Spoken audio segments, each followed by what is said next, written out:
Quando a gente fala de previdência, muitos questionam, muitos perguntam, é uma situação que a gente tem sempre que esclarecer.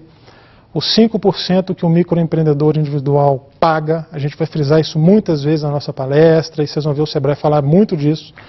Os 5% que ele recolhe são para a cobertura dos seus benefícios previdenciários. Auxílio-doença, salário-maternidade, aposentadoria por invalidez, aposentadoria por idade, pensão por morte e auxílio-reclusão. Vale lembrar que parte desses benefícios, o salário-maternidade, auxílio-doença, aposentadoria por invalidez e aposentadoria por idade, são benefícios para o cidadão. O auxílio-reclusão e a pensão por morte são benefícios para a família. Então, a carência é diferenciada. E vejam bem, prestem muita atenção no que eu estou falando. Há carências.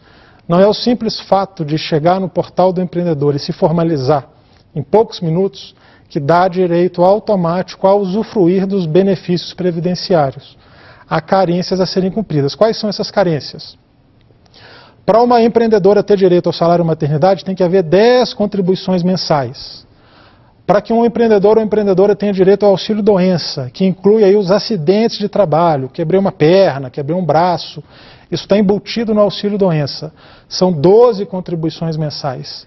A aposentadoria por invalidez, essa quase todo mundo conhece, né? Eu tenho algum problema, algum acidente, algum problema, alguma doença que vai me impedir de trabalhar.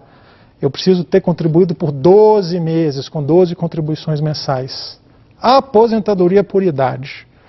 É muito bom frisar, não é o simples fato de ser MEI que vai fazer com que semana que vem, ano que vem, eu possa me aposentar.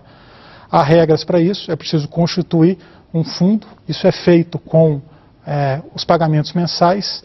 Então, é necessário que, em sendo homem, se chegue aos 65 anos, e em sendo mulher, se chegue aos 60 anos, e tenha havido a contribuição por 15 anos. 5% do salário mínimo por 15 anos. Depois nós vamos dar um pouco mais de detalhes sobre isso. Já a pensão por morte, que a família recebe um salário mínimo a partir do falecimento do empreendedor, não há carência. E já no auxílio-reclusão, se por algum motivo houver a prisão desse MEI, desse empreendedor que se formalizou como MEI, a família também recebe um salário mínimo, não há carência. Quando eu digo não há carência, é necessário que seja feito um pagamento, mas não há necessidade de se fazer, é necessário que tenha feito o primeiro pagamento, para o auxílio-reclusão e para a pensão por morte. E aí, voltando um pouco nesse pagamento, todo benefício do microempreendedor individual é com base no salário mínimo vigente. E se houver necessidade, se o MEI, se o microempreendedor quiser ter benefícios em valores maiores, ele pode fazer os recolhimentos em separado, né, também de valores maiores. Eu vou explicar isso daqui a pouco. Mas vamos lembrar, o pagamento é feito por carnê, que é emitido no próprio portal do empreendedor. A partir do momento que eu faço a formalização, naquele ato eu já emito o carnê até o final do ano.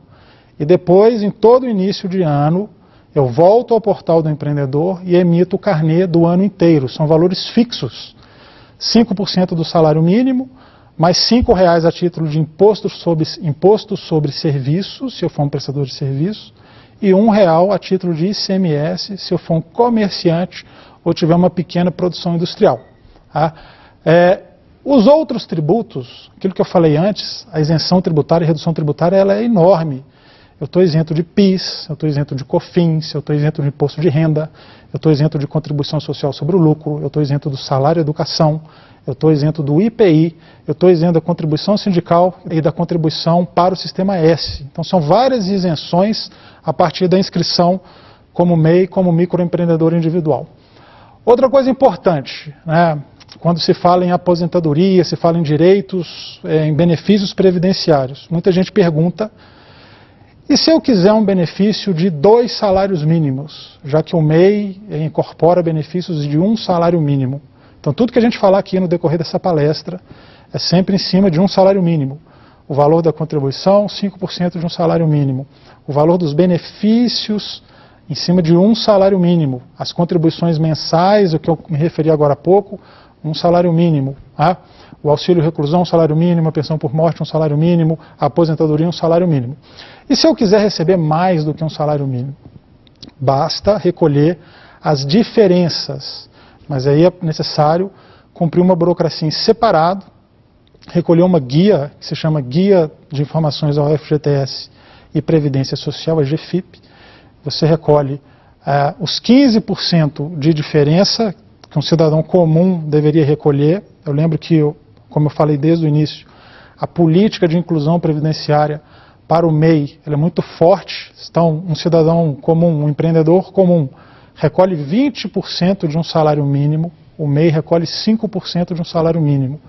Se, nesse caso, o interessado quiser recolher, ter benefícios em cima de 2 salários mínimos, 3 salários mínimos, é necessário que ele recolha os 15% de diferença sobre o primeiro salário mínimo, mais os 20% sobre o segundo salário mínimo. Isso com uma guia em separado, além da guia mensal do microempreendedor individual. Caso haja necessidade da baixa, é bom a gente sempre lembrar disso, né?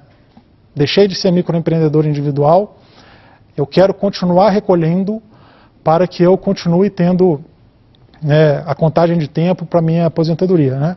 É possível, você vai recolher apenas o valor previdenciário por meio da guia que eu já mencionei agora há pouco, a GFIP. Recolhe-se esse valor, deixa de recolher os R$ 5 a título de ISS e R$ 1 a título de ICMS. É necessário que se dê baixa, nós vamos falar disso ao final. Como é que eu dou baixa no meu microempreendedor individual?